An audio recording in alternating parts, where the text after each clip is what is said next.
Financial trading is the buying and selling of financial products. It's a way to make money by buying low and selling high, or by selling high and buying low. Some of the main categories of financial products that people trade include shares, indices, forex, commodities, and cryptocurrencies. But what is a CFD, or contract for difference?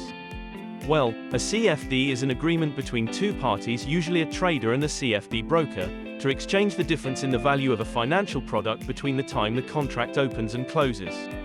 CFDs are offered for multiple asset classes, including forex, stocks, indices, commodities, and cryptocurrencies. But here's the catch: CFD traders never actually own the underlying asset. Instead, they trade based on the price change of that asset.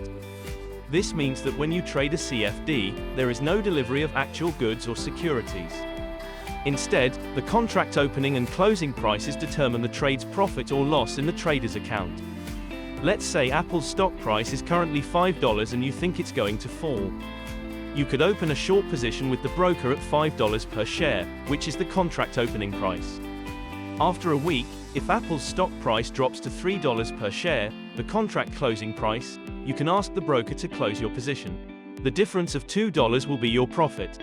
But that's not all. CFDs are also often traded on something called leverage.